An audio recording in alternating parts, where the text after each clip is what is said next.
Okay. For those of you that are watching on the recording, we're about to start. And although you couldn't be here, we're glad that you get to see this later on the YouTube channel. So I hope you're having a great day, evening, or morning, depending on when you're watching this. And like I just told everybody in the room, I'm not sure that it's what you expect, but I think if you grab a pen, take some notes, and keep an open mind, it'll help you a bit. All right. Yes, you're going to get the new presentation. Marit is sending it to Nikolai, and he'll disperse it to all of you. And I am not going through a PowerPoint with you today. I'm not going through a fast start training with you today. I'm not going to sit here and click slides and tell you how to do it. Because that you'll see in a training. You'll see it when you go to your weekly meetings. There are enough of you that know how to do it, that saw it at the event we just did, or in fact saw it the first time we did it here last week. What I'm here to help everybody do, this is for leaders, and this is to teach you how to think network marketing and to understand what network marketing really is so that you can go explode your businesses.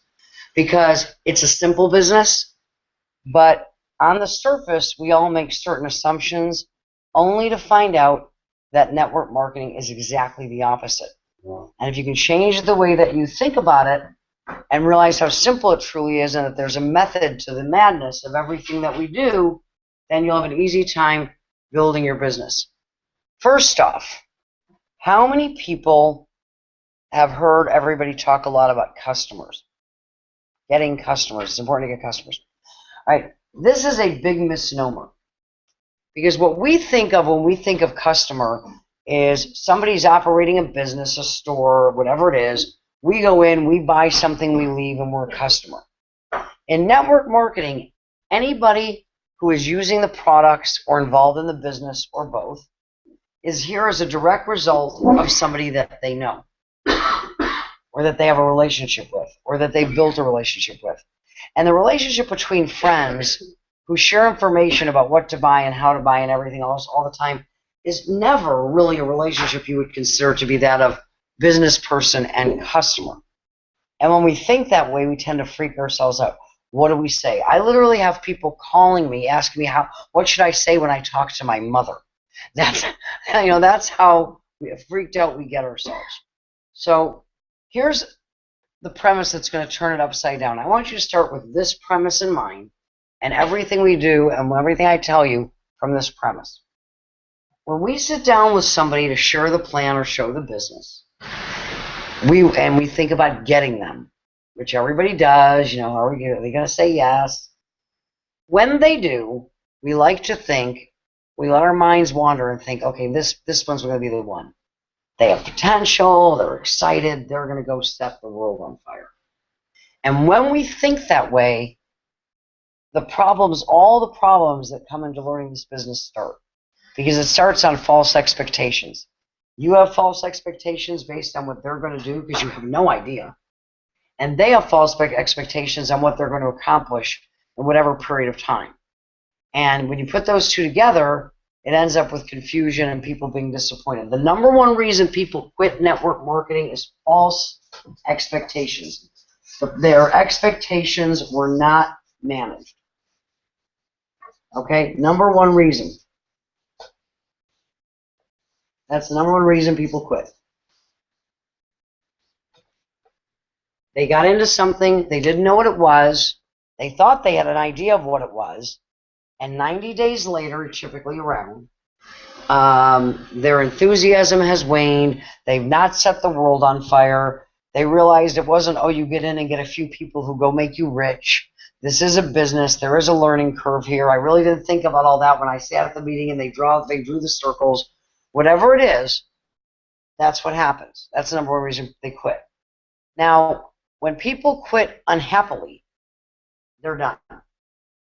Okay? They are done. If you go back and look at the distributors that have left your business, these were people that liked the product so much at one point they wanted to build a business around it, and now they probably aren't even ordering the product on auto ship to use it themselves.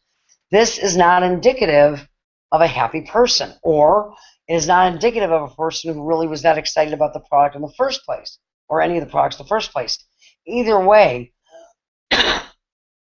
99% of the people that get involved in network marketing do not go on the path, learn what they need to learn, consistently work the business, treat it as a business, and make the money that they thought they were going to make when they got excited in the front row and they didn't realize what was involved. So if 99% of the people are not going to reach whatever false expectation they had on day one, if 99% of the people are going to stop pursuing the business opportunity, yes? Yes, but are you on your YouTube channel or on the link for it? Where are you trying to watch it? Okay.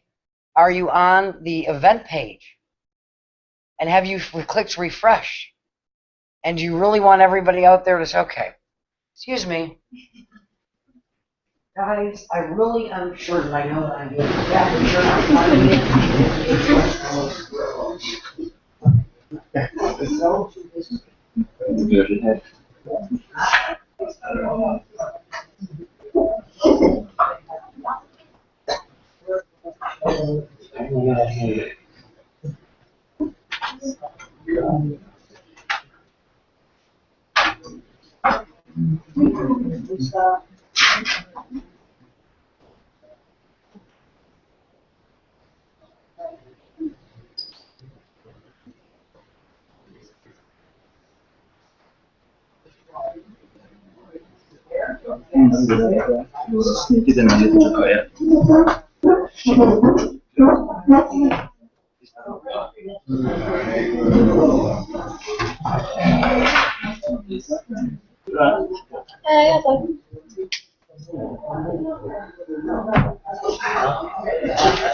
you can't watch it. Hang on. Maybe you can't watch it on the. Wait a minute. Are you watching it? Did you go to the internet? Yeah, you can't watch it through the app. I mean, all right, good. Okay, you got it. Well, that was fun. I knew that worked. Technology is grand. Okay. So, if we know that 99.9% of the people are around 90 days going to at least quit or go passive or dial it back or whatever you want to call it with the opportunity. You know this going in. Who is the customer? Who's the primary customer? It's the distributors. Take Amway. You think they're a pretty successful company? They're going to do $15 billion this year. 70% of their purchases are people that are signed up at least as an Amway distributor. The other 30% are friends, relatives, acquaintances, and associates of the 70% that are signed up as an Amway distributor. Most people who sign up in a network marketing company at the 90-day mark are what they were when they first started. Consumers with a distributor flag next to their name. They weren't thinking about a business. They didn't get that it was a business. They don't want to do things that are necessary for a business, etc. We're in the business of building a network of consumers.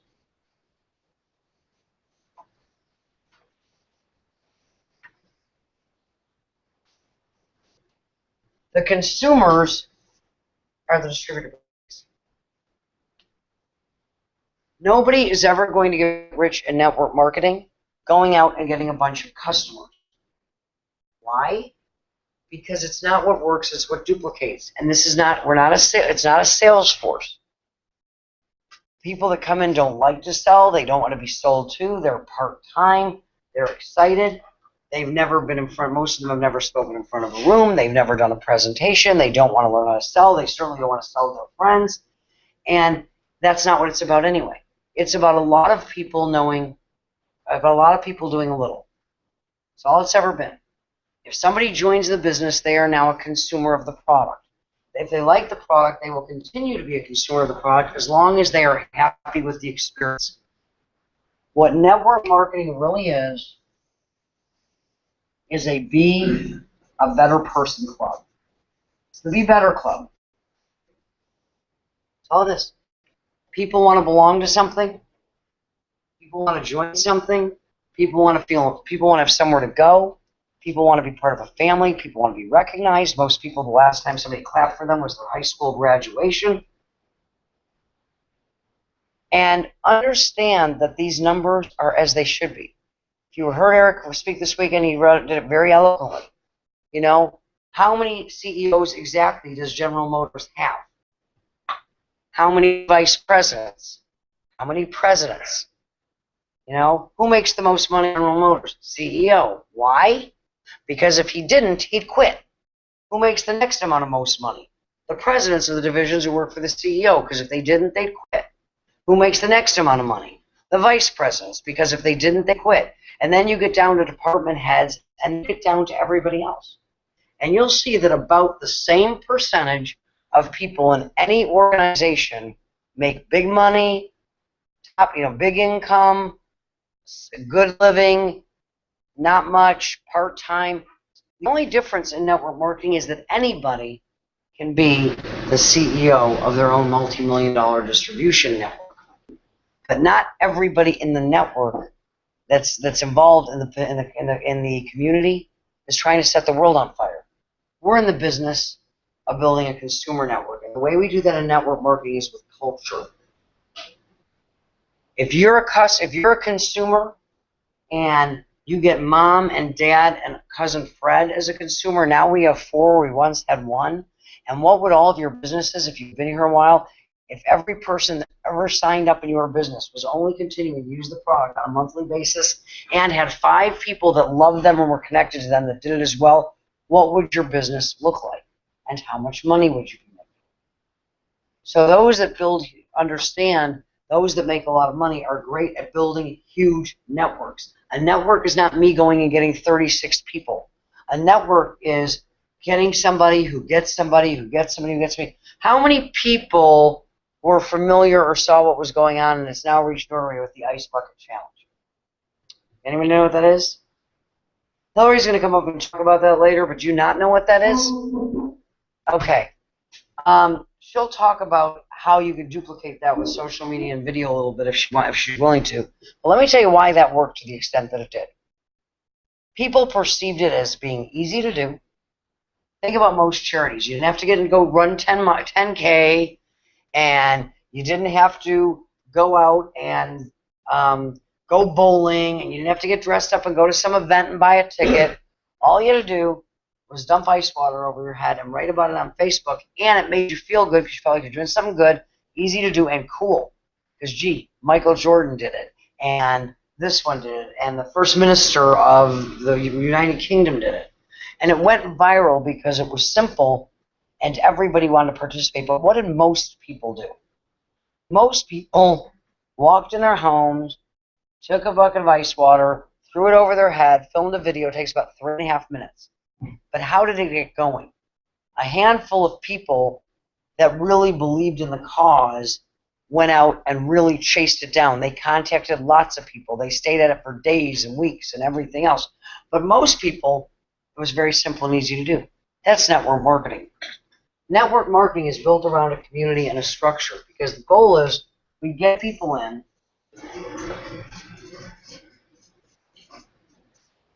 and we keep them in by moving them along.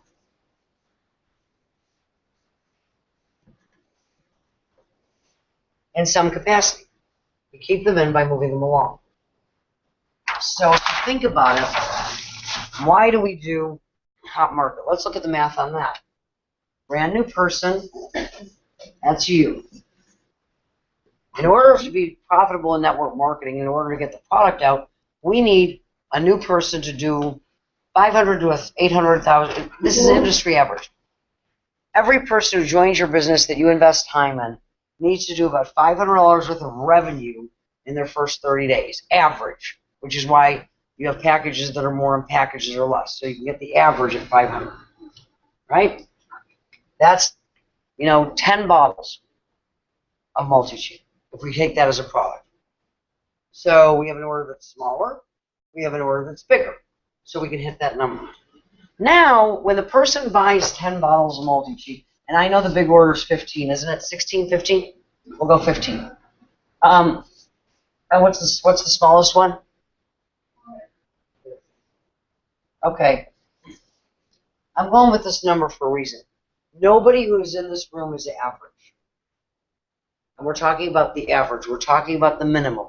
We're talking about what we want everyone to do so they stay a part of our community and how we make that happen. About creating an environment where everybody can excel. But you're not average. So if this is the average and you're not average, what are you going to do? You're going to go here. And we build our business to minimum. So I'm going to explain it to you so that you can understand it, so that you understand what business you're in. Everybody with me? Brand new person, doesn't want to sell, scared to death, doesn't want to talk to anybody, just spent $500 and has 10 bottles of product. How much product is that if they don't sell it to anybody? 10-month supply. We don't want anybody with a 10-month supply. That's not good. Why? Because we're in the business of building a network of consumers, which we do by exposing people to product. He's in the business, the only person we've exposed is him, and he has a 10-month supply. If he doesn't get that product out into the marketplace, he's already failed. You understand that? Because he's exposed it to nobody. He's made himself a customer, which would be fine, but if he made himself a customer, he wouldn't be joining a business and doing all of this. Now, we have 3 markets. Everybody has 3 markets. Your hot market, your warm market, and your cold market. That's what that translates to is mom and dad, all the people that I know and love so much, that I've known all my life. If I get stranded on the side of the road, at 3 o'clock in the morning, I can call them. All the people, if I told them I'm going to change my life and do exciting things, would laugh at me behind my back because they've known me so long, they don't believe that I can do that. The people that love you so much, they want to protect you from yourself. The people that love you so much that they're the ones that typically are trying to keep you from out of crazy things. Everybody know that list? It's your most forgiving market. Why do we teach people to go out and ask that market for help? Because they'll say yes. We know that 80% of the people in your hot market that you call and ask for help to buy and try a product will buy it. We know this. Across many companies, many countries around the world, the number doesn't change. We know that if you're afraid to pick up a phone and call people and you text them, that 50% of them will do it. We know this. So we know that it's something everybody can do. Most people won't. Every time we're in the business of offering choices, and every time we give somebody a choice, the majority of people will not elect to step up to the next level. That's reality. So you have to treat somebody with love and affection and believe that they're not the person you're looking for. When you say yes to me, or you say yes to me, or I say yes to you, you have to believe I'm not sitting away our cost from the person that's that person. Because if you believe that, you'll start to say, well, what's the best outcome for me here? I want their contacts. Perhaps they know somebody that will do more than them. How do I get their contacts? They have to trust me. How do I get them to trust me? I have to get them some success and a story. Because spending money is one thing. Getting in front of people that people know is something else. Nobody wants to be embarrassed. Nobody wants to feel stupid. Nobody wants to doubt their decision. This is the most forgiving market. So I know that if I help them get on the phone and they talk 15 or 16, one for you, one to show, one for your spouse. So let's call that 12 if you're a leader. But the average person, we're talking about averages again because you're not average. I know that if I can get them to go to their hot market right away, that they can get the product out and get the majority of their money back. And what have I accomplished here? Well, the product play, that's the business we're in. And who does he have a better chance of acquiring as a long-term consumer? People that love, know, and care about her, which on day one she doesn't know anything, or strangers in the street? You know, in typical sales, if you think about it, how many women here have ever walked into a department store to buy something at a cosmetics counter? Ever? You see how well they know their products? They can tell you everything about those products, how they work. They've got great personability, great sales ability. They take you through them. They'll sit you down. They'll make you up. That's sales, and that takes training.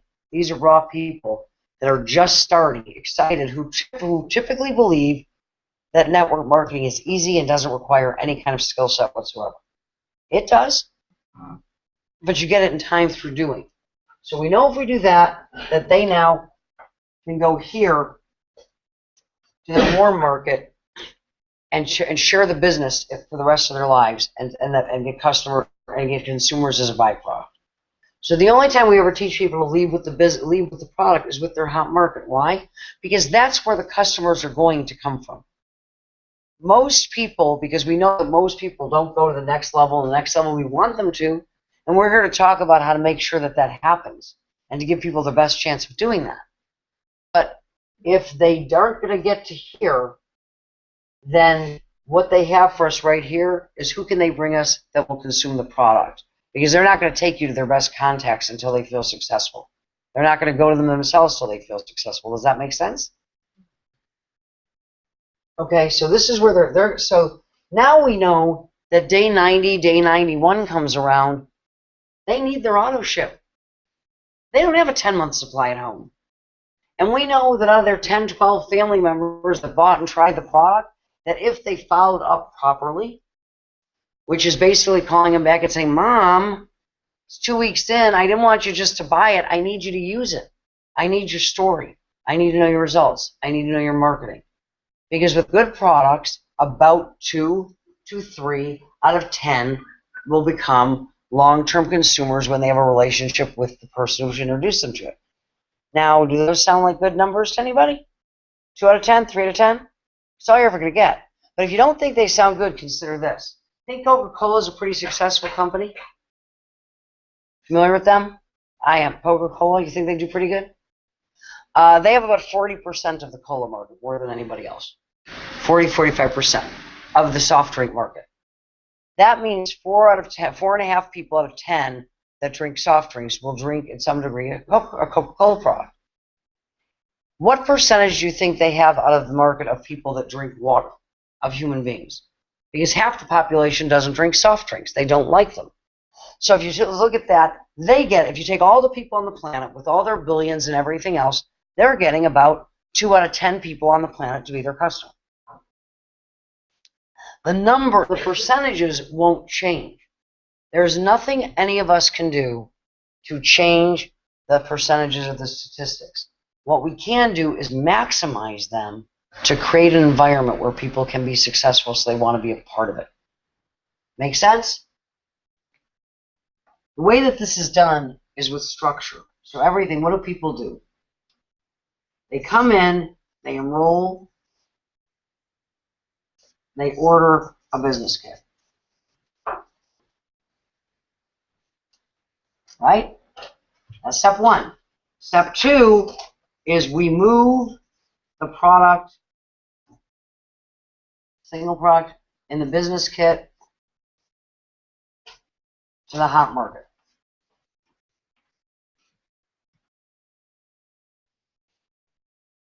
We've now pretty much got our money back. Now let's talk about the new business kits. The new business kits are primarily multi-cheat, and then they've got some shakes in them. What are we doing with the shakes? Using them. Because if you use them a month later, you're going to have a story, and it's a naturally viral product.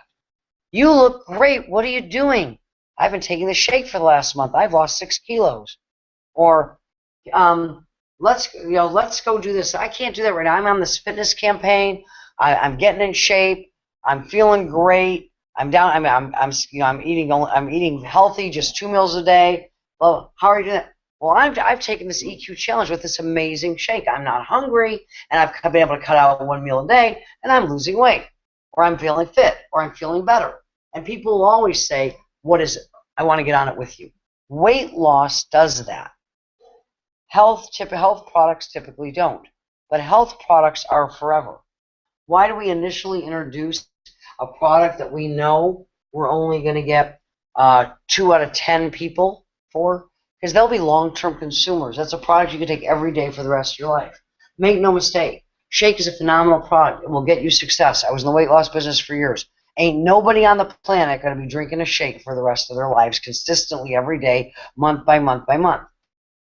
And network marketing companies lead with products that are try it, you'll like it. I want your experience. The only way to really know what it's going to do for you is to use it consistently over time. That makes sense? Now think about this. We also have some products in this company that give you a real big edge. Melaleuca, Amway, 2 of the biggest companies in the space. They don't lead with these products, but they sell. What do you think Amway's #1 selling product is? Anybody know? Laundry soap. And no, they did not come out with some revolutionary laundry soap that jumps out of the box into the washing machine all by itself. It sprouts little green men who scrub or like hand wash, and then it comes out. It's pretty decent, twice as much as everybody else's pretty decent laundry soap. And yet, people buy it religiously. You think they do it because they want to pay twice as much for laundry soap? Do you think anybody cares as long as the clothes are clean what they wash their clothes with? But Amway has an incredible culture. And culture, and notice how I spelled it, because we're going down and we're starting to build a culture.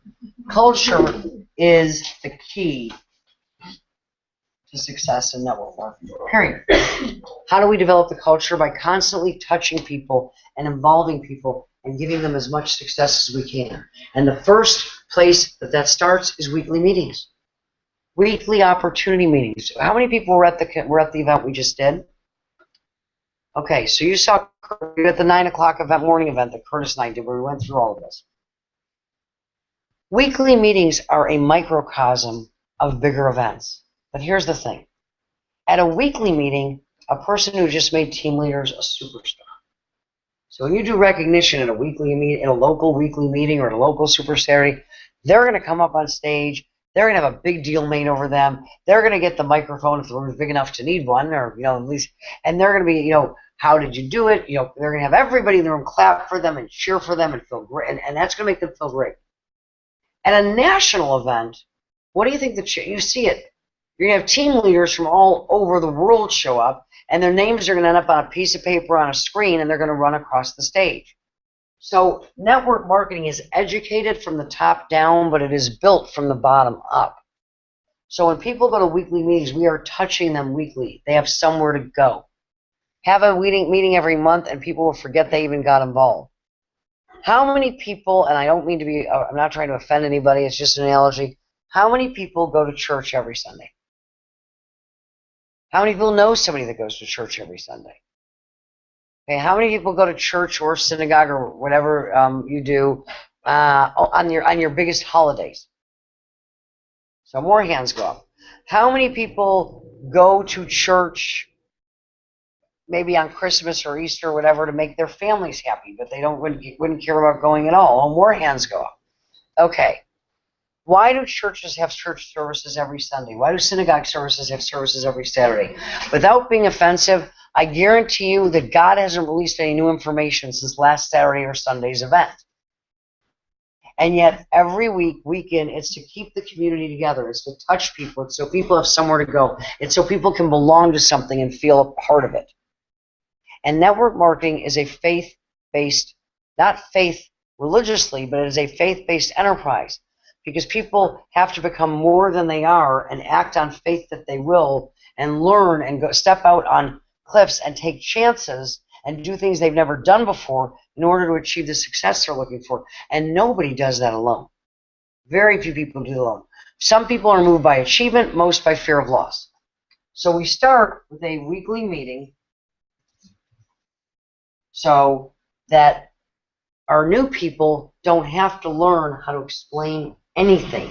That's not the job. Your first 6 months in network marketing, your role is to contact and invite people to get in front of the information and to follow up with them and be learning while you're doing it. And when people see a meeting done every single week, they learn about, you think, only 4 times quicker than when they see it once a month, but it's compounded. Why do we change the format of the meeting? Because people want to see all kinds of different people. What drives the business is the stories.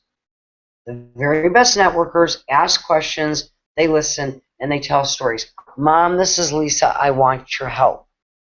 Will you help me? Can I count on you? It's a question. I'm talking to you about the business. I'm going to be interested in you instead of interesting. Are you happy? Listening. Are you satisfied? Is life treating you the way that you want it to treat you? Do you have a plan to change that? Would you like to see one? Well, I'm just a college student and I can't, I could never be successful as this. Let me get you on the phone with my friend. He's a 20-year-old college student, and this is what's happened to him. Come to the meeting and hear a story. How many people know Patrick down in Stavanger? Do you know who that is? Patrick started network marketing kind of for the fun of it. One day his upline called him and told him that he was making more money in network marketing than he was in his job. He didn't believe it, and that's why he finally quit his job. Because he just thought it would be play money, fun money. He liked hanging out with people. He liked what it was doing for him. It was getting him more focused, more on track, because he's a kindergarten teacher, which he loved doing, so he was very good at listening and implementing, but he liked being involved with, I guess, not 5-year-olds all the time, perhaps. Who knows? But it's a great story. He's 21 years old. I thought he was older. I found out this past weekend he was 21. You look around the room, you've got a lot of young kids in this room that are achieving great success. My own daughter over there was, I'm not bringing you up. She was filming Getting Everybody's Stories over the weekend, and she heard so many people talk about the wonders of multi-chi while she was filming that she wants to get on the product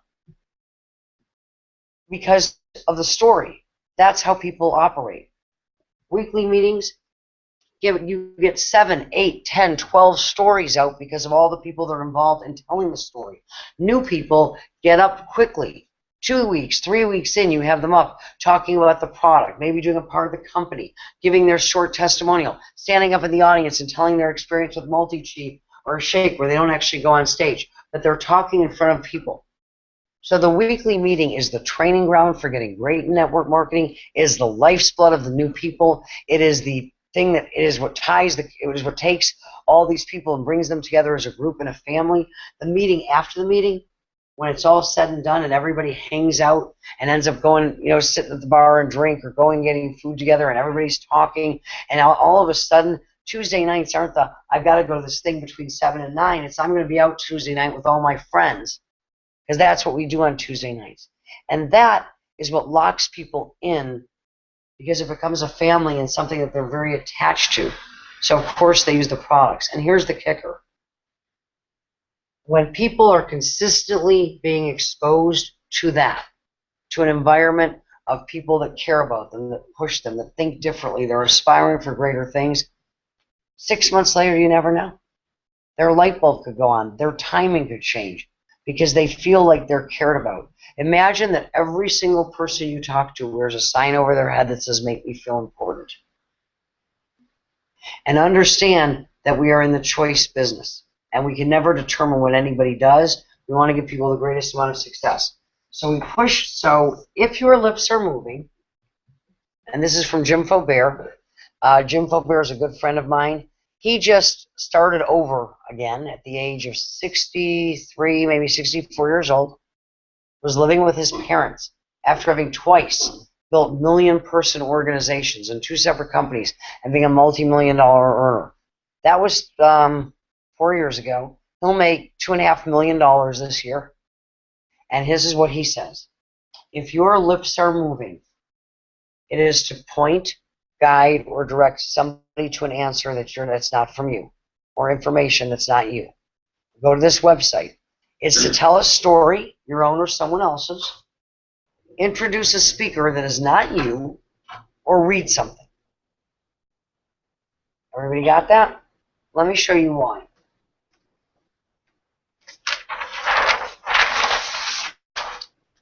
How many people, and I want to make sure that everybody's up to speed, have been through the training Curtis and I do, obviously, you know, the hot market, right? Yes, everybody here, and anybody, what? Anybody here not know what hot market is? Good, all leaders. And you've all been through how to ask the 3 questions, be interested, not interesting, focus on other people. It's about them, not you. So you've all done that process. All right, let's flip it. What about the person who's sitting there looking at this for the first time? They've got 3 questions too. Some of you have seen this. Somebody tell me what they are.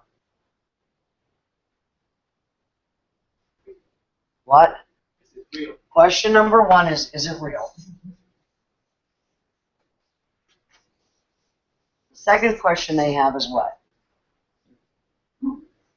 Anybody? What's in it for me? That's correct.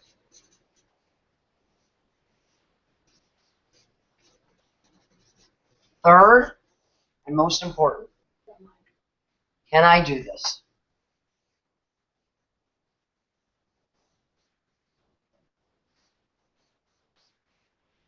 That is the key to everybody who ever had success in network marketing. It's the key to people staying in the environment, even if they decide not to chase the move. Because if people say, you know I can do this, but now is not the time, but I like these people, I like the product, they have faith, they feel good. But if they feel that they were stupid, or that they weren't treated properly, or that they made a fool of themselves, or they lost money, or all those things, people are attracted to environments that make them feel good about themselves. They run from those that don't. People want to go out with people that make them feel good, and they don't want to go out with the mean girls who make them feel terrible. Going back to high school, we've all been there. That's human nature. Network marketing, no matter how somebody looks at the information, when you point, guide, or direct somebody, you're showing them that they can do it, and you're also removing the need to handle objections. You know, go look at this. Go watch that. If you try to explain, and I can tell you, I've been with some of the top people in the last month in the industry, in ecology, corporately. And every time I try to explain something, I try to answer a question, I can never get an answer out of my mouth before I get 6 more questions coming at me, interrupting with more questions and more questions and more questions. And I've got a lot of answers. But when you are the issue, and people think that you're supposed to know everything, it becomes confrontational and difficult. But pointing, guiding, directing, anybody can do that. You know, I never had anybody come to a meeting that I did. Never. Whenever I'm sitting in the audience. Can you imagine? I was saying this to Camila earlier today. She's a diamond. She's been doing this for many, many years. And, you know, none of us were who we are today. I didn't know how to do this once. Can you imagine if she brought a brand new person to a meeting? So I want you to come check something out. Come, we'll go together. And she was sitting next to them in the audience, and all of a sudden she got up, did this amazing presentation because from beginning to end, and then went back and said, well, do you want to join? You would immediately think that what's necessary for success in this is that next week, if you join, you're going to have to walk up there and do what she did. So what happens is, when we get the information out, if you look at the order that information is always presented in, it's always the industry first. And network marketing is doing very well. It's going to do, projected to do $180 billion this year. It did $30 billion my first year. So that's pretty good. I'm not that old. Okay? It's operating in every country in the world. There are 65 million people that are involved in network marketing. The number is growing by leaps and bounds. So network marketing is pretty real. It'd be hard-pressed to argue that it wasn't, right? Millionaires, billionaires are getting involved. Pampered Chef is a network marketing company. It's owned by Ross Perot. Bill Clinton, a couple years ago, went out and endorsed network marketing as the greatest thing available to you. If you follow Eric Worre's website, you saw the clip that Robert Kiyosaki put up the other day. These are all famous people. Network marketing's come of age. It's real. The next thing we tend to talk about is the company. Well, Multi-Chi, over 1 million bottles sold, all these incredible testimonials. Company's been in business for 16 years, based in Norway. publicly traded, in good standing, great people on the board of directors, great CEO, all the proper credentials, people making money, over $50 million in commissions paid out over the past however many years it is. Diamonds in the room, top income earner in the room you're sitting in, walk away lifestyle income. So obviously the company's real. Then we tend to talk about the product. Oh my goodness, the science. The science is just unbelievable. Let me show you all these charts of all the universities and all these numbers and all these graphs. Isn't that wonderful and fantastic and blah, blah, blah, blah. And up until now, all of this tells people that it's real, and it has bored them to tears. As a matter, now you have to do it because the facts are necessary, but people don't make decisions based on facts. They make decisions based on being emotionally impacted.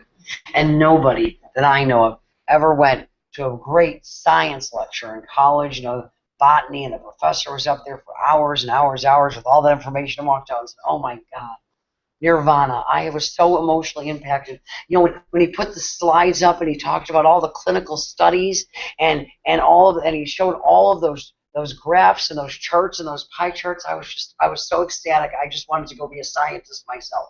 Ever seen that happen? No.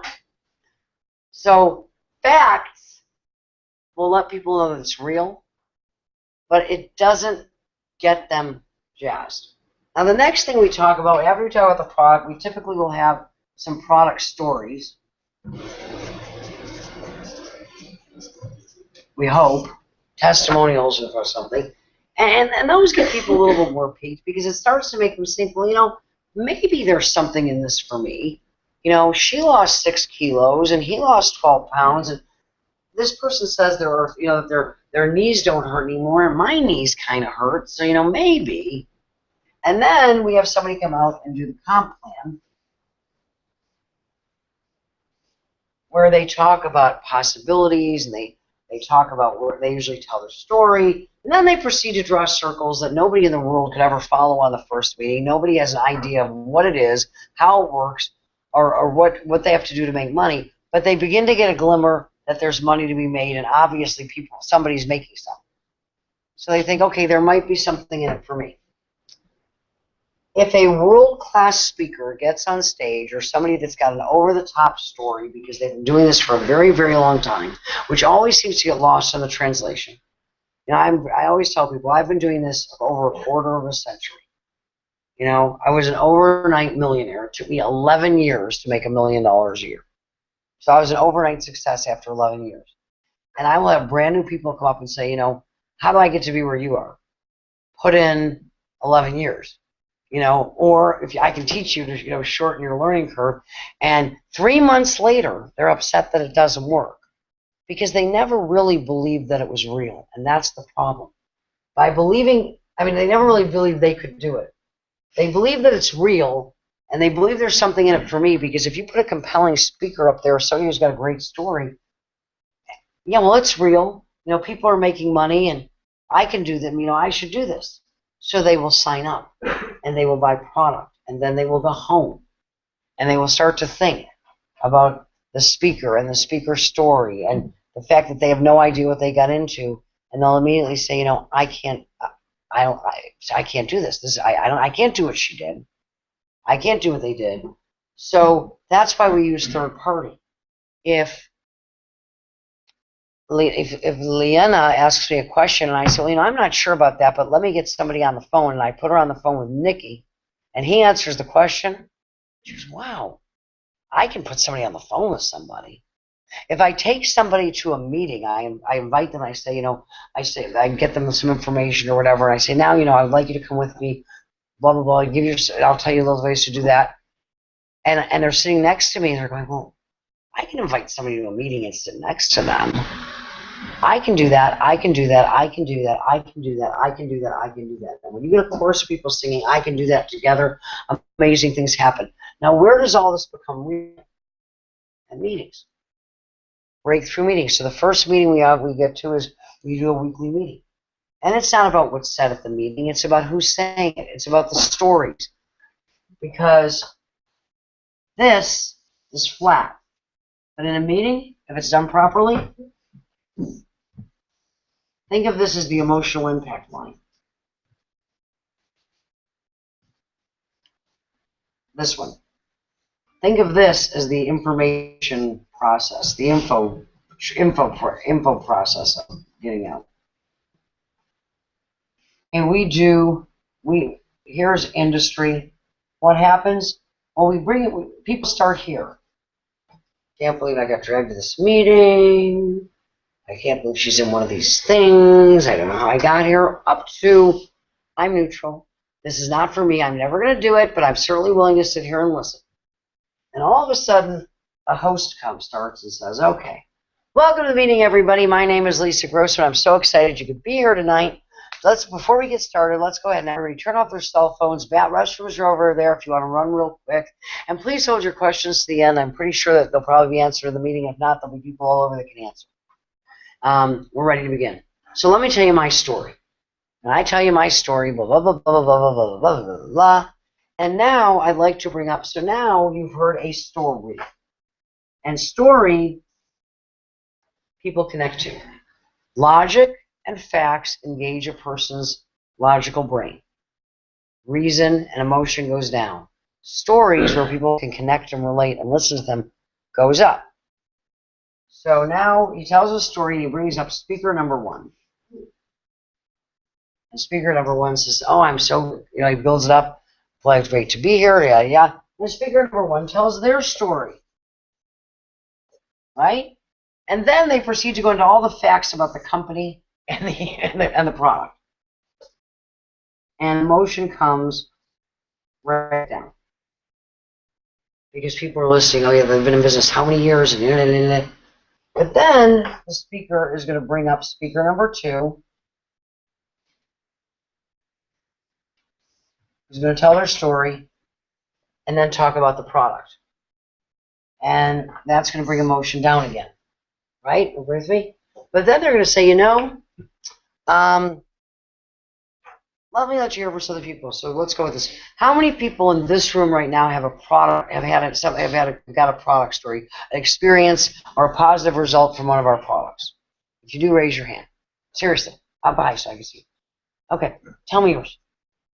I lost. Stand up so we can hear you. I love the shake. I have lost 7 kilos. How much have you lost? 7. 7 kilos? That's like 15 pounds, right? She's lost 15 pounds. Is that awesome or what? Okay. Okay. Who else? Who else? Go ahead. Stand up. We're here. Okay, stand up. Yeah, just so we can hear you. Okay. I have gotten rid of allergies due to the multitude. All your allergies are gone? I had cat and dog allergy, but I don't have cat and dog allergy anymore. So what's that done for you? I can be with cats and dogs now, and I love it. So it's done a lot for me. Okay, is that amazing? Isn't that great? Who else? You have a story? Yeah. 10 years ago, I started in the gym because I didn't have any more my energy. I was low, and one colleague told me that I should. And I also get to sleep at night because I was so tired that I couldn't sleep, and I was not.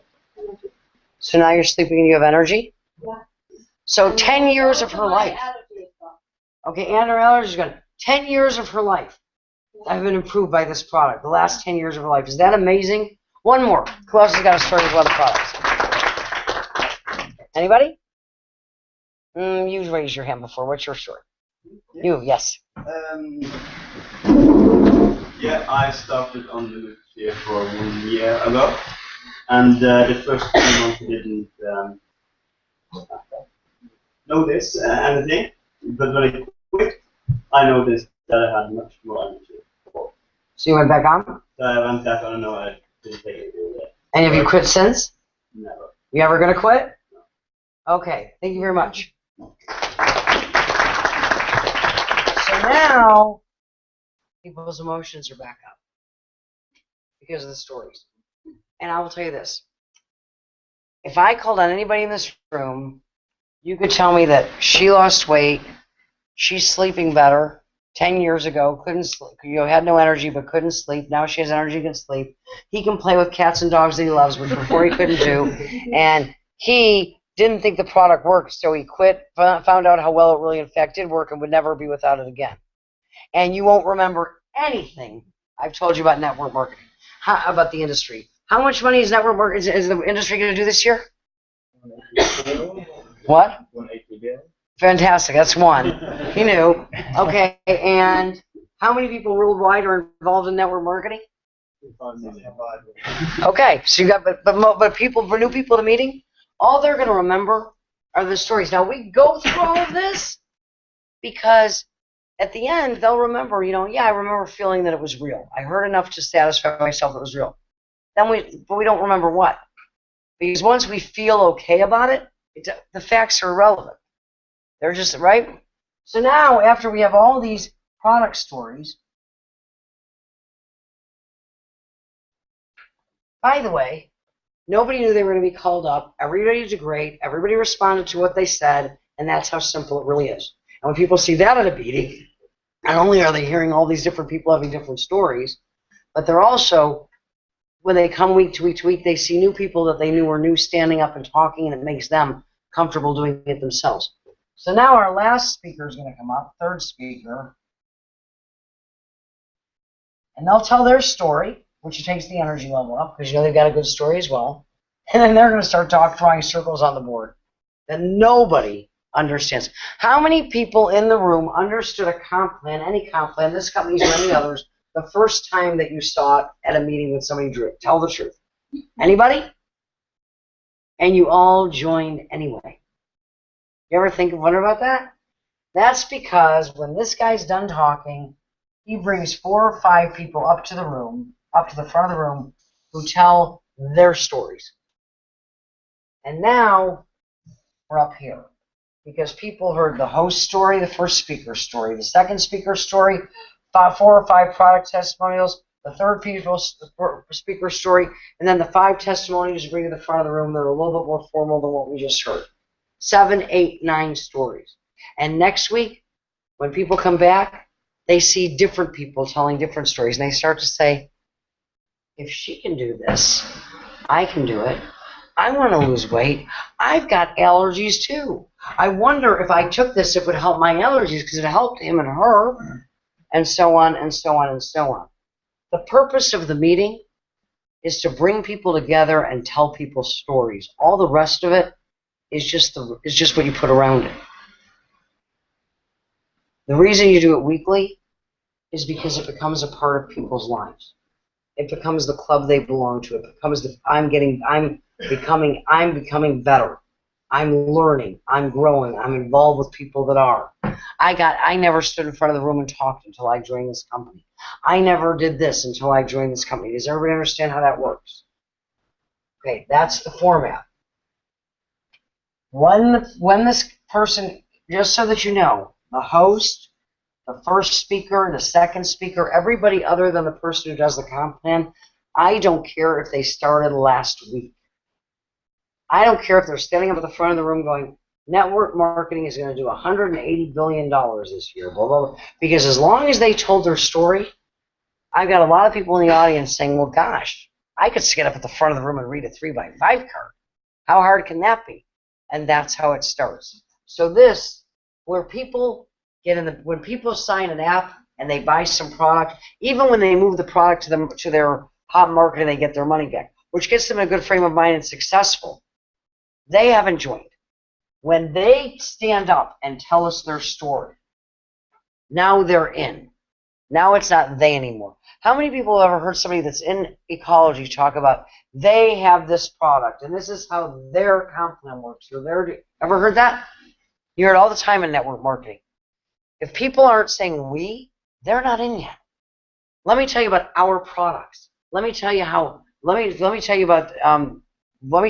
we're doing, where we're going. We're going to be a substantial number. That's when they own it.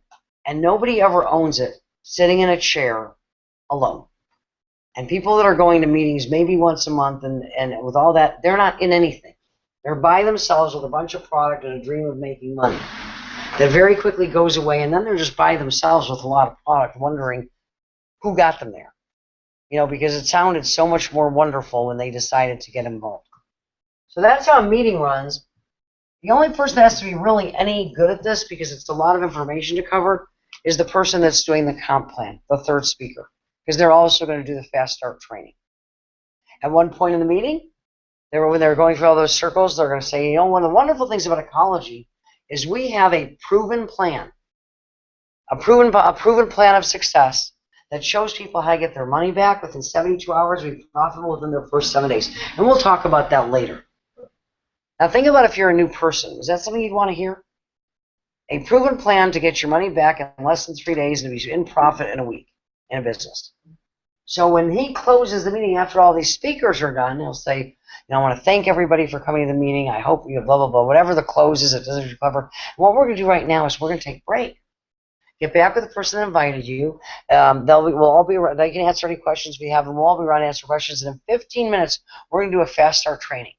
And in that training, we show you how people get started in the business, our proven plan of success that helps people get started right away within 72 hours, get their money back, and be profitable in their first week. And we'd certainly love it if you would like to stay. You're more than welcome. Think many people leave when that happens? They figure they came out to a meeting anyway. They might as well stay and see the plan. So now they feel that it's real. They think it's something that's in it for them. They've seen all these different stories, young, old, male, female, someone they could relate to, people that they could say, they're kind of like me. And now they're going to stay and they're going to see a plan that is so simple, they may not choose to do it, but they can do it. There's not anybody that can't go out and call mom, call dad, call their sister, call their brother, call their best friend from college. And there's a lot of people, and they know they can. They may choose not to, but in their heart, they know this is something they can do. If you told them, you got to give the presentation next week, you can't do that. Nobody feels they can do that right away. Does anybody here feel that when you first got in a week later, without any help from anybody, you would have been able to stand up and do all the product information without any help whatsoever? No. So we don't teach people very much about the product in the very beginning. They're going to learn that through experience and through product training. Anybody think they could, replicate and teach the comp plan even right now? I understand your comp plan, but if I had to really show it in a plan, I'm not sure that I'm comfortable doing that yet. It's we just finished, and I was involved in writing some of the changes, mostly my partner, but I understood. I listened a lot while he was writing this thing. But can anybody do that? Is there anybody that really feels they couldn't stand up like any one of the people here did tonight and just share what happened to them with a product? It's your story. It happened. Not hard to talk about. Not hard to articulate. So by the time they get done hearing that in one meeting, is it real? What's for me? Can I do this? But what do I do next? Well, in the next 72 hours, we're going to have you get rid of your product. Why? Because then you're going to have 4 days to start talking to your warm market so we can help you get somebody to next week's meeting. Because now we're moving you along. Now, in the last week, you're a success. You just saw this a week ago, and you've already got your money back, and you have a guest here at this meeting. And that's all you have to do. You don't have to worry about explaining it to them, because that's going to happen in the meeting. You don't have to worry about making them believe that it's real. That's going to happen in the meeting. You don't have to worry about trying to tell other people's stories yet, because you know that all these people are going to get up and tell stories. You just have to sit there and maybe share your own story with your guest if you're not one of the people that speaks. You don't have to worry about getting them started like you did. You're going to help them do it. You know that it can be done. But you don't have to worry about being able to explain it yet, because someone else is going to do that for you in the Fast Start training. And that's why we do weekly meetings. Then we move on to Super Saturdays. They're once a month. Why do we have them? So that we can take new people and get into more depth and help them start understanding. Why do we have people make lists? Nobody wants to make lists. First time I ever heard I had to make lists, that was the dumbest thing I've ever heard. Make a list of everybody that I know. What do I need that for? I have a smartphone. What do I need to make a list of everybody that I know? Why? Because we want people to think differently. We want people thinking abundantly. If everybody sat down and made a list of, let's say, 200 people. Y'all know about 5, but let's say 200 people. They're going to look at the list and go, gosh, I'm never going to have a chance to get to all these people. That's great. Because now you're not emotionally attached to what happens with any one of them, because that's not your job. Your job is not to go out and talk anybody into anything, convince anything, influence somebody's decision. It's to offer people choice and respect the decision that they make. We marry the process, we divorce from the result. Well, if you have 300 names on a list and you're always adding every day, because we teach you to do that as you meet people and they get on your list, you're never going to get through it. Very quickly, you're going to be helping your people with the people on their list. But you're not going to be upset with what any one person does, because you're methodically working through your list. That's the job. And if anybody thinks they could put 200 people on a list, let me ask you this: 300 people on a list. Let's answer this question. Let's say I owned that Mercedes dealership down the street, and I told you that I have the keys to the brand new S car, and it's yours if you do the following. I need you to give me a list in 2 hours with 250 people's names on it. You have to call them. You don't have to recruit them. You don't have to talk to them about anything. But they have to be people that when I call them, and I use your name, they'll know who you are. And if you can give me that list of 250 people in 2 hours, the car is yours. How many people think under those circumstances you could put together a list of 250 people? It's all a matter of perspective. And your contact list is $1 million list. The people that you know are your greatest asset, depending on how they know you and what they know you for. But your relationships, you treat them with ethics and integrity, and you're not, and you just ask for their help, or you ask them, you tell them you want to share something with them. If I asked you to, could you give me an hour of your time? Are you happy? Do you have a plan? It may not be for you, but what if I could show you a way to get some of the things you want in life without giving up what you're currently doing? At least not until you're making a lot of money, until you're making money at this. Would it be worth 2 hours of your time to investigate it and find out if it's something you'd be interested in? Probably not for you, but what if? What if what I've got is something that could actually help you get some of the things you want? 2 hours? What do you think? It's about asking people questions to get them to look, but once they do, we respect whatever decision they make, because the world's full of people. When people write down a physical list, they continually think of more names as they write those names down. It's just a proven fact. You write it, you see, oh, I met her there. Oh, I met that person there too as well. Also, when people have a spiral notebook full of lists, full of names, they never have to worry about what to do when they get caught up. I'll just go call some more people. Jeff Roberti, amazing superstar, kind of the grandfather of for a lot of us in the industry. He used to say there's no problem that 5 new distributors or 5 new customers won't fix in your business, and I wholeheartedly agree with that. So that's why we have people make a list. How many people have their smartphone with them? If you go through your smartphone list of contacts, do you believe that all those people, that if they called you and asked for you to either help them with something or give them feedback, or they wanted your input and they needed a couple of hours of your time, is there anybody in there that you don't believe that you would do that for, or in return, if you asked them, wouldn't do it for you? Because if there is, my question would be, why are they in your phone?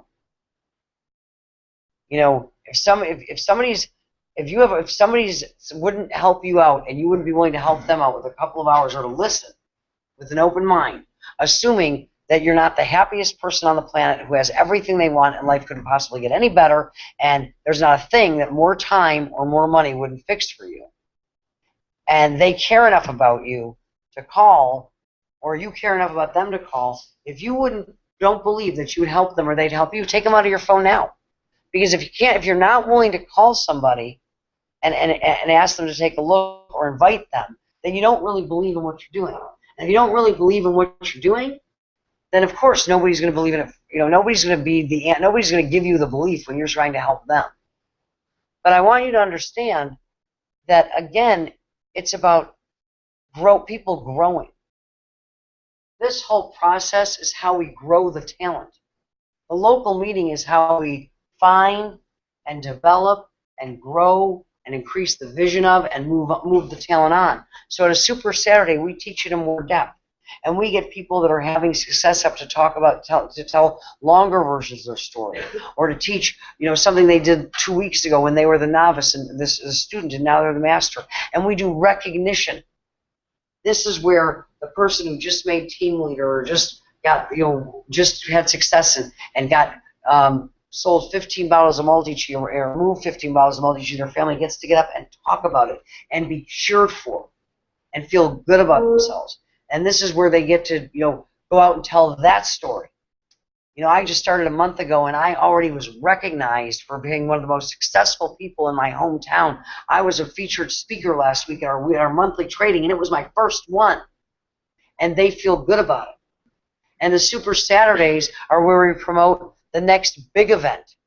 And we have a Super Saturday once a month so that every new person is never more than 29 days away from that love fest and from the blitz and from being involved in it, because it's really a personal development business. That's why we're here. There's not a person I have ever met, even if they were really successful out there, that came into this business and got to the top of one of these companies that didn't change and become a better person and learn about themselves and other people and develop skills that they never had before. And it doesn't cost them, unlike everything else out there. It's work, it's skills. You'll learn them, but you can learn while you earn. So that's the meeting plan. And X, because what it is, what we do, if you want to know how simple the formula is, one, use the product. First thing we do, use the product. You got involved in the business, you got a bunch of product, you ordered it, got to use it. Two, you're going to share the product. Not sell it, share it. Move it. You're going to share the product with your hot market.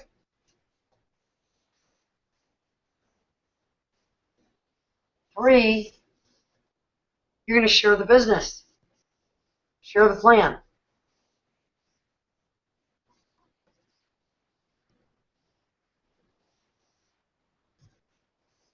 Or you're going to share the opportunity to share the product and share the plan.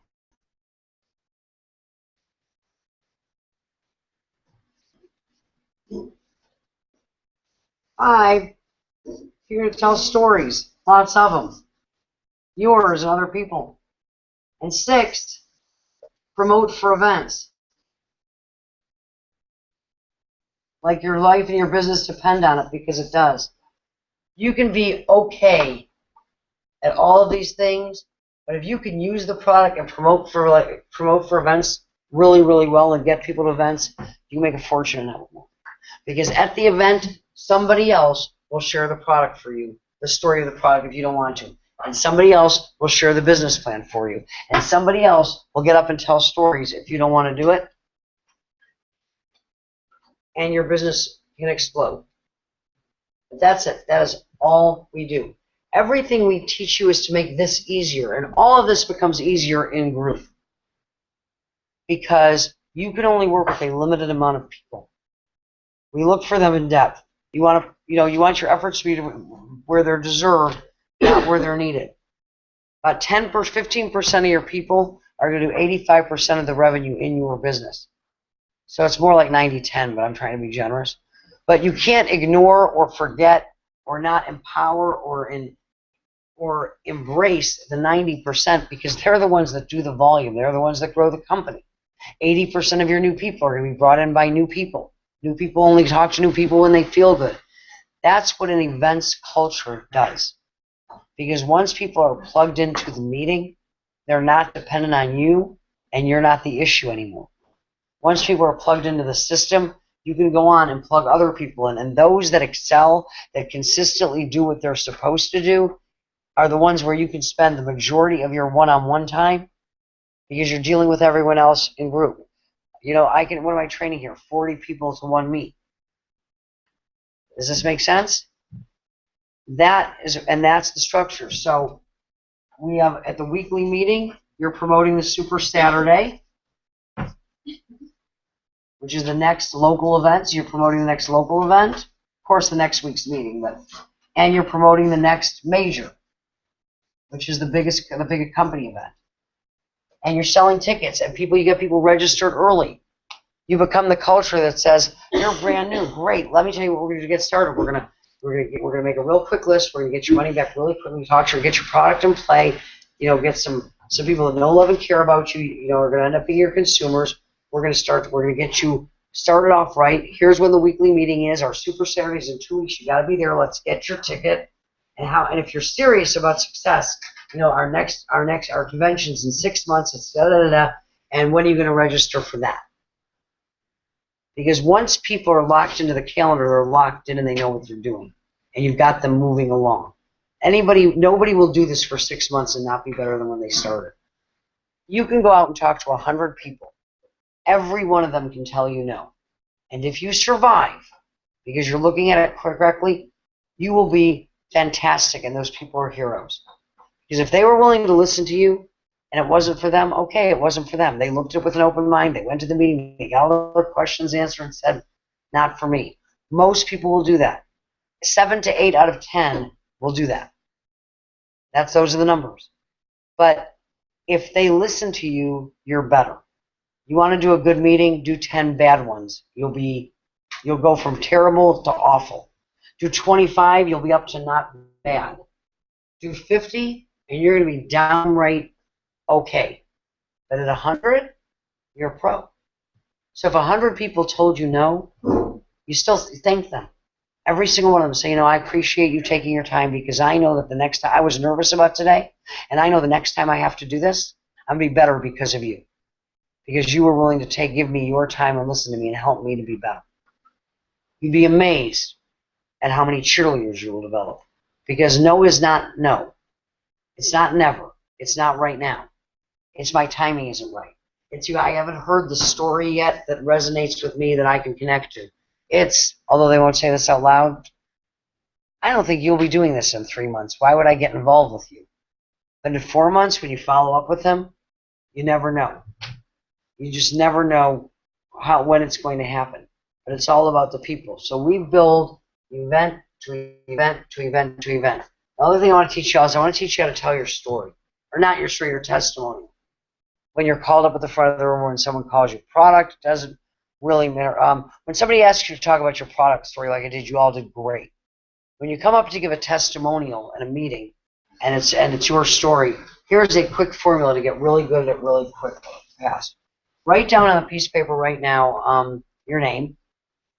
Underneath that, write where you're from. Underneath that, write what you did before or currently transitioning away from, or do because you love it and you're doing ecology on the side. I used to be a nurse. I am a nurse. I love nursing, but I wanted something else. So, you know, that's different for each person.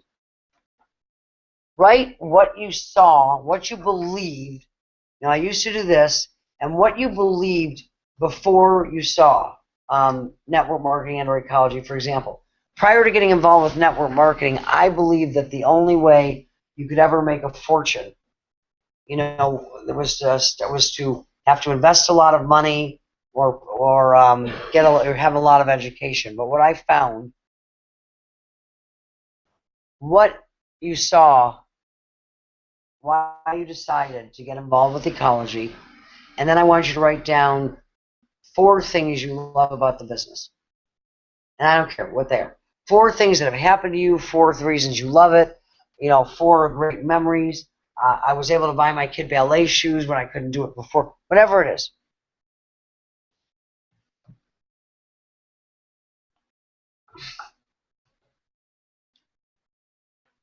So we're going to go Lisa Grossman, Lisa Dallas, business owner.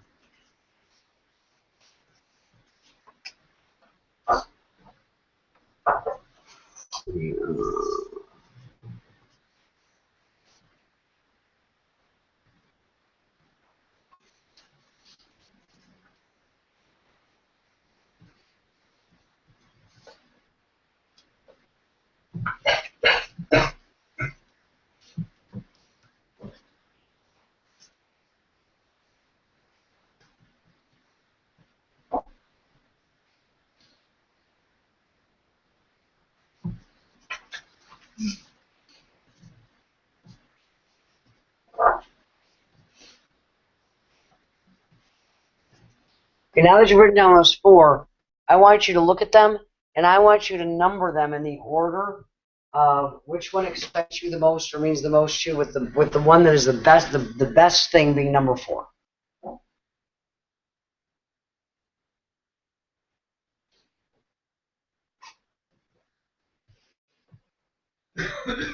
You know, the thing that's if you had to pick the number 1 out of the 4, which would it be? And I want you to put that one last.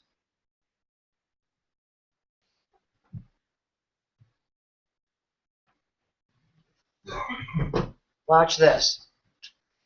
Hi, my name is Lisa. I'm from Dallas, Texas. Prior to getting involved with network marketing, I was a business owner who believed that the only way to win the rat race was to be a rat yourself. When I saw network marketing, I had a big paradigm shift, because I saw people, honestly, that were dumber than we were, uglier than we were, and they were having a lot more fun than we were, and seemed like they controlled their own destiny. I decided to get involved, see if that was really true. In my last 25 years, I've been able to become debt-free. I'm able to travel all over the world. I've met amazing, incredible people. But most important for me is I was able to provide for my children the things that I always wanted them to have: their college educations, travel opportunities, and opportunities to do everything that they want to do, and take advantage of the best things that the world has to offer. Simple. Anybody, so that's how you teach anybody. Now, over time, people will get comfortable and they will just be able to tell their story. But if people don't know how to do it, this gets everybody a format in which they can put together a testimony. Because when people come up at the front of the room to do testimonials, information time is over, and the only purpose up there is not to teach or preach or coach or I'm in the business or fix any problems they think the speakers didn't take care of in the meeting. It's just enthusiastically and excitedly, speaking from the heart, tell people what they truly believe. And this is how you help people write it. Which brings me back to all these things that we do. And you remember everybody else, and you remember stories. I don't remember names as well as I remember stories in this business. It is the stories that drive it. Stories, stories, stories, stories. That's why we were recording so many stories at the event. That's why we're going to try to get your stories out, and you need to be getting your stories out. Everybody with me on this? You've been sitting for like an hour. We're going to take a 10-minute break, and then we're going to go with questions.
All righty, we're live.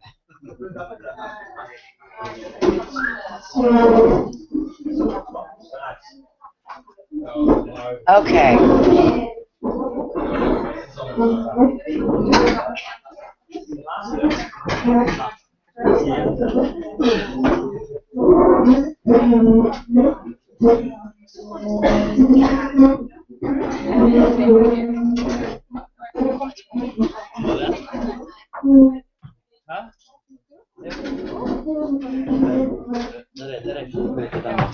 So obviously, we are implementing an events culture because I think you've probably gotten an idea listening to me, and I appreciate your patience. I can get long-winded at times. How important I think events are, and building from event to event to event. And the reason for that is when people commit to going to something, they don't have to worry about if they're going or not. And as crazy as that sounds, when people go to the weekly meeting and they do it the first time, the second time they get up for them, by the fifth or sixth time, that's the habit. That becomes like, and I never miss events.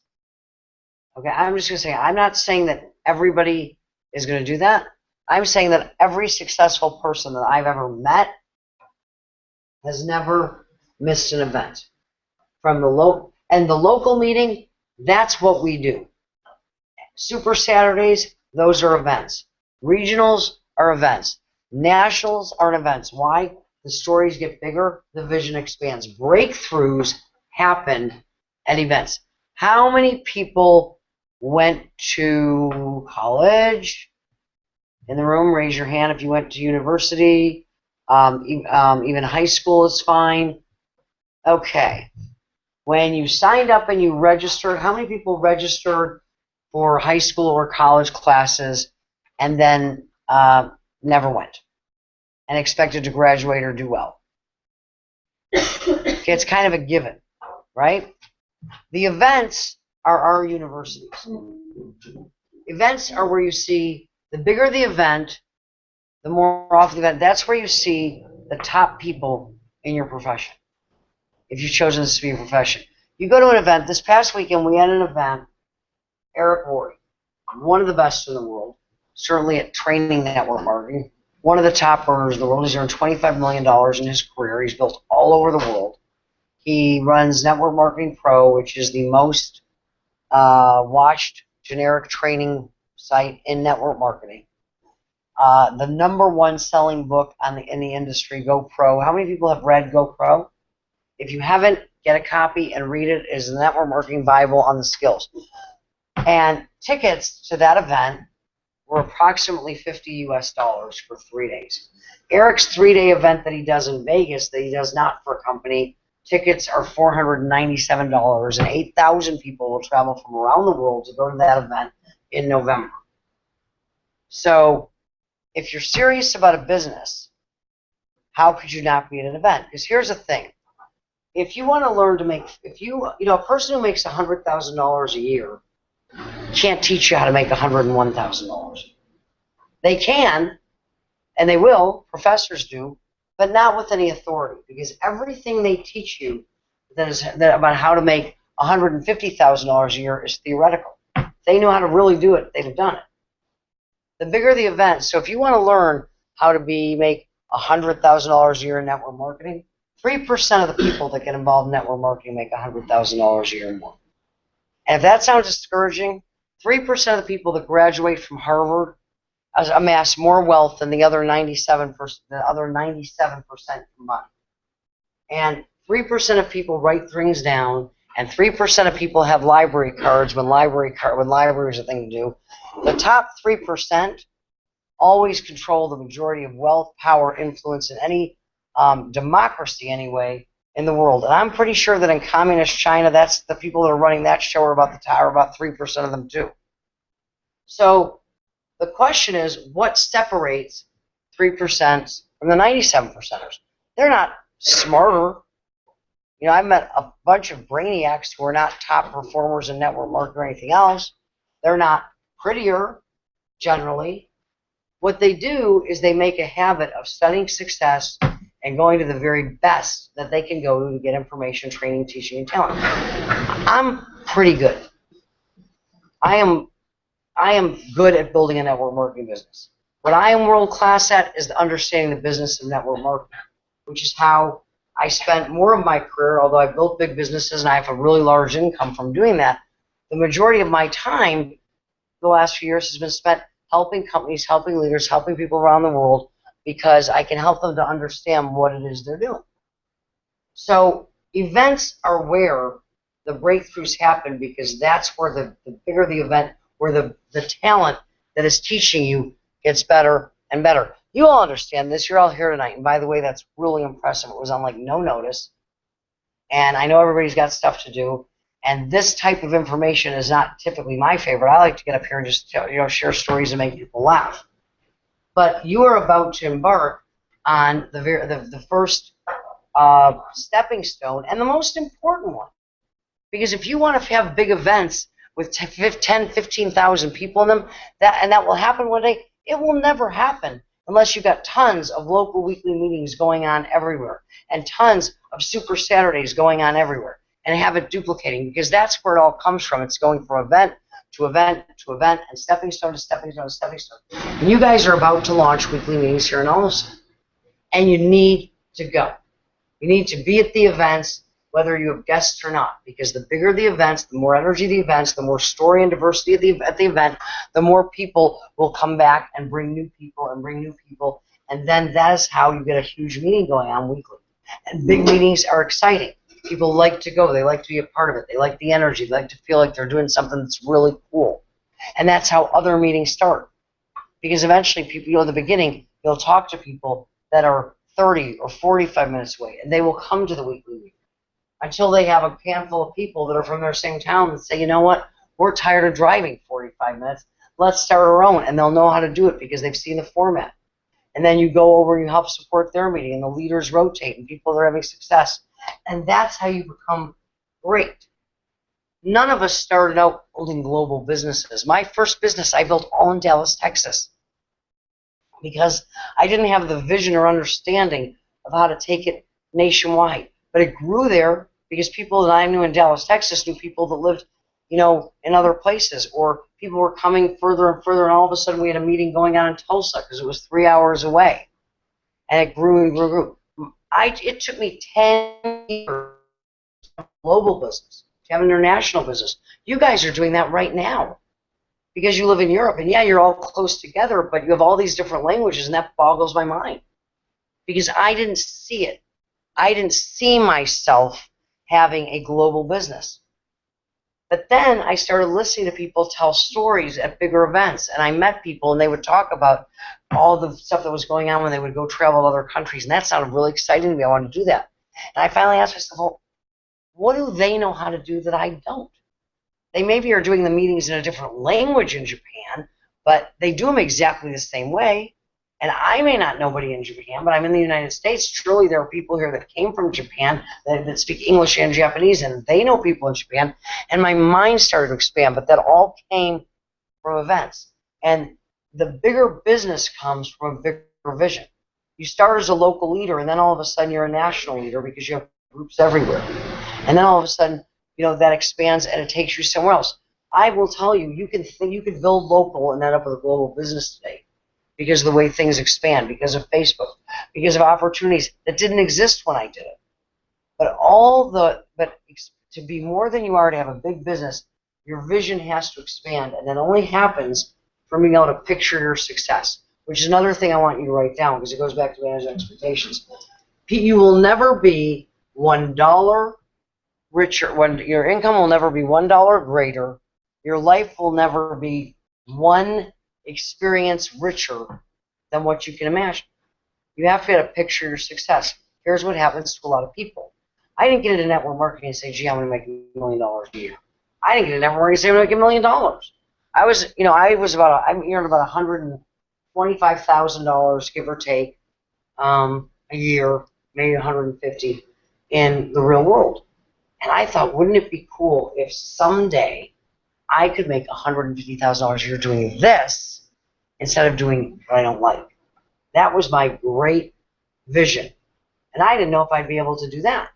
I started to believe that I would because I met people that were making that much money, and they didn't seem to me to have anything on me other than time and experience.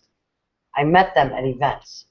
I got to see leaders from other parts of the country. I got to meet all kinds of people. And this event culture is going to be implemented in a way by the company. They will do their yearly events, 3-4 times a year, the big events and regionals for you. And a lot of you go. I mean, I was surprised. I saw many people, their hands were up that actually made it into Oslo for that event. But the way to get a lot of people, that's something that came from inside of you that most people don't have, or because somebody helped you. But when you're every week talking about it, and you're getting people to get Tuesday night meeting in their calendar, to get we have a product call, on whatever night we have a product call, and this will all come out for you, to get that in their calendar. Do you have to be on every product call? No. But I'd recommend it, at least to say hi so all your people hear your voice. Because if you can get a culture where we know that this is a great big product call, then nobody feels like they're a product expert and they can cross that off. They can just work on them and contacting, inviting, and learning how to do the things that are going to move them along. Do you have to be at every local event? No, but if you're not, your people won't be, because everything duplicates. And if you make them great, why would you want to be? I watched y'all at the break, all talking and having fun and hanging out. That's what happens at meetings, but it happens with your new people too. And not that many people get to spend that much time around people that want more. The best thing about the profession that you've chosen, however you've chosen to deploy it, is that nobody's here who doesn't want to be. Think about the fact that every day I get to go to work, and everybody I work with has chosen to be there. Nobody's there because they have to be. They say Google and Zappos are two of the greatest companies in the world to work for. And I guarantee you, even there are people that they may love their job, but they're not there because they chose to be. They're there because they have to be. They have to be there to pay bills. They have to be there to take care of their family, whatever it is. They're grateful that that the place they have to be is a good place like Google or Zappos. But 100% of the people that we associate with are here by choice, and everybody's here to try to make themselves better so they can help other people be better. And the more that you're able to do that, the more effective you are at helping other people to realize what their options are, to realize that the only thing that stands between them and their dreams is either they don't know what they want, or they don't see themselves happening it, or being able to achieve it, or living that life, or they don't believe that there's a plan or a way for them to do it.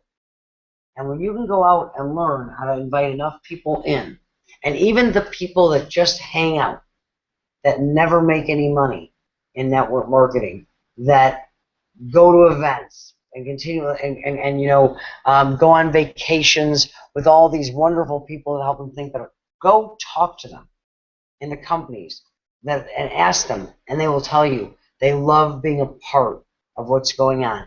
And all that happens from bringing people together. The more spread out the world gets, the more we want to be together. So I cannot stress, when you launch this meeting, these weekly meetings, bring people, bring your best energy, be excited about what you're doing, because it really is the foundational piece of building an empire. Does anybody have any questions that they would like me to answer? Anything? Okay, either I put you all to sleep, talked you out of the industry, or bored you to tears, because I can't believe.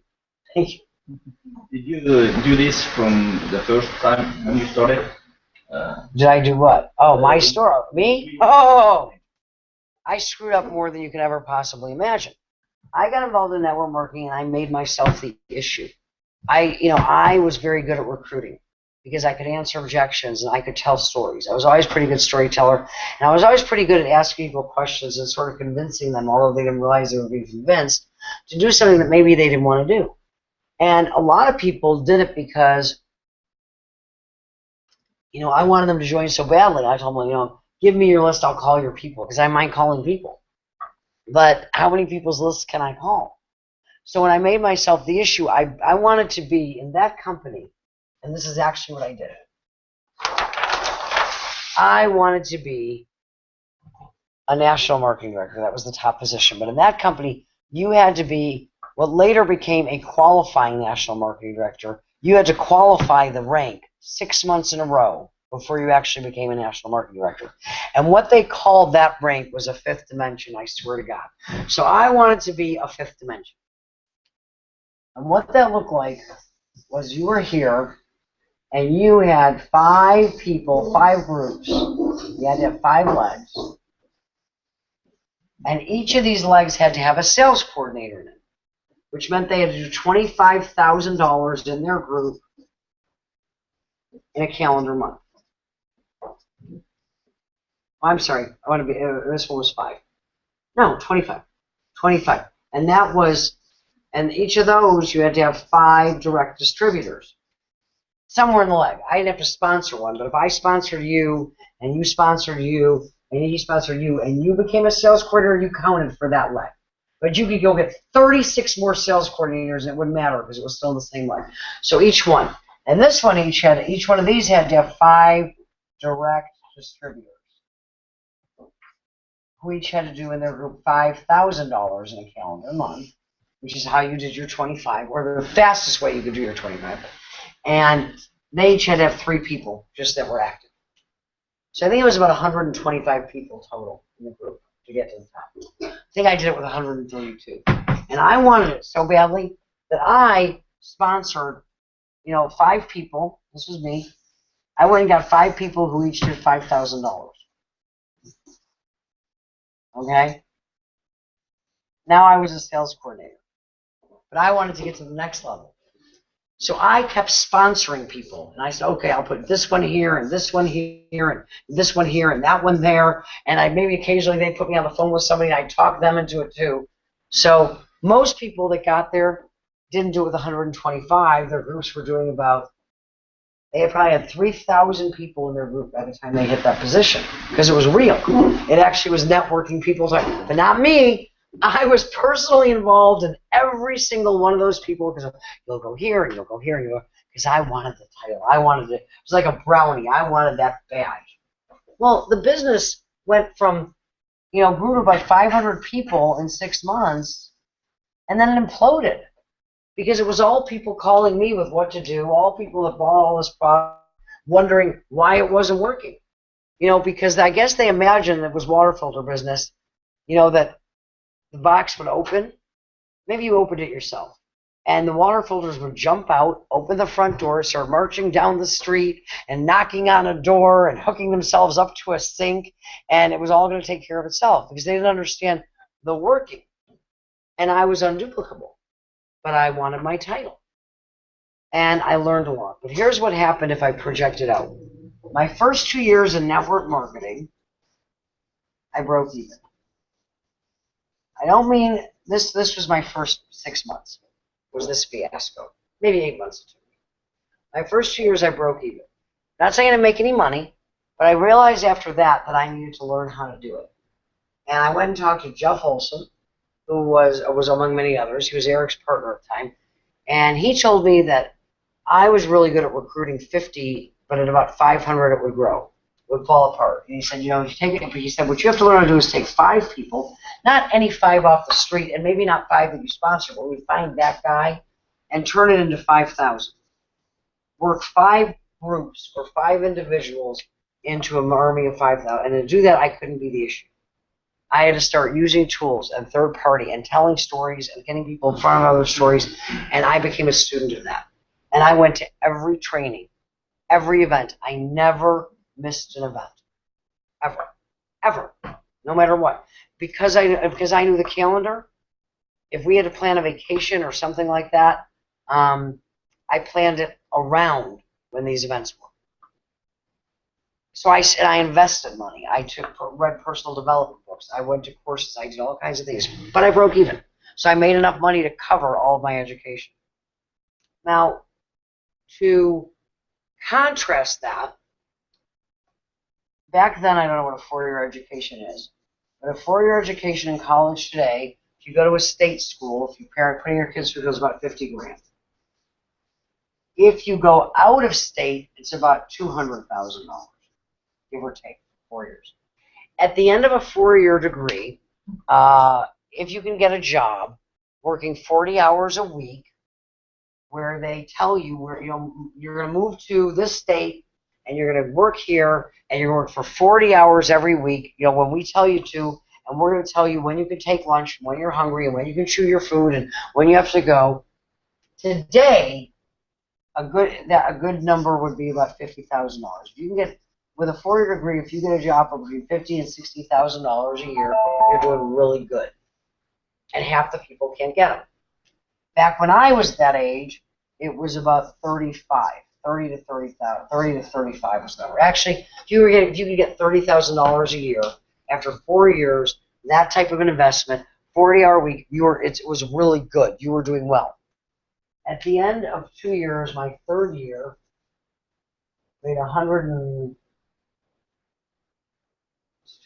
a week, and that's right. Well, I made at least $104,000 part-time because I still had my business. When I say part-time, I was serious, but it wasn't the only thing I was doing. Mailbox money, residual, showed up in my mail every single week, whether I took the week off or not. By my 5th year, I was a $200,000 a year plus earner. Mailbox money, residual. Very little to do with my income. Other than I was working my business, but most of it, I had groups growing all over the world, people that knew what they were doing. On any given Tuesday night, I had 40 or 50 meetings that were local meetings that were going on that were somewhere in my organization. By my 11th year, I made $1 million a year. $1 million. And after 5 years in that big company, I had over 1 million people in my group worldwide. So my group was signing up 10,000 people a month. Most of them didn't speak English. And we're in Asia. By the first time I went to Asia to do a meeting, I already had 10,000 people in my group. I had people with roses meeting me at the airport, and the first meeting I did was standing room only for like 1,100 people. So obviously I didn't build it. I didn't speak Chinese. That was in Taiwan. So the question becomes, if I could show you a way, without giving up what you're currently doing, a plan that at the end of 2 years, part-time, without giving up what you're currently doing, you would have mailbox residual money of between $5,000 and $20,000 a month coming to you, and that would be dependent, of course, on your effort and how many people you were talking to and everything. But if you follow the plan, between $5,000 and $20,000 a year after 2 years coming to you in your mailbox, without giving up what you're doing, working with a serious part-time effort, would it be worth it to you to go to work and follow the system exactly as it's laid out and not deviate if you knew that could happen? Because in 2 years part-time, you would still be, at the minimum, $10,000 a year ahead of a college graduate, what a college graduate would be earning. And there's nothing wrong with going to college. I sent my kids. I went myself. But if people think it's all right and it's normal to invest 4 years getting educated, investing all of your time for 4 years to get educated, so that you can come out to get a full-time job of $50,000 or $60,000 a year, why is it so difficult to believe that you need to invest at least 2 years following a proven plan without opening your mouth any more than you would stand up and tell your professors how they should really do the business, how they should really teach your class, or how economics, which you never study, really works, if you can end up coming out with more? That doesn't happen unless you take advantage of every opportunity that is put in front of you, especially if you are part-time. And the best opportunities to accelerate your success, to grow your own talents, and to learn from the best is to actively participate, promote, attend, and embed events into yourself and the group that you're working with. Thank you very much.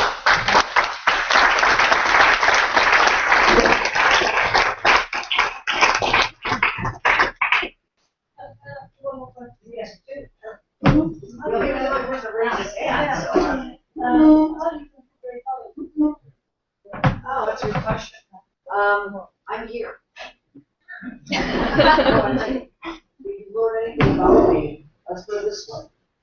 I came originally because Eric asked me to. You see how busy Eric is. You don't know how busy I am. There was a point in time. Because I had set up to do this. To be honest with you, my business was doing very well and I wanted to get better. I've been doing it for a long time, so I was home, most of my business was Asia. I started helping out friends that I've helped out in the past, budget more pressure, more pressure. But today, my phone is off the hook. And I think my being here should be an indication of what I can possibly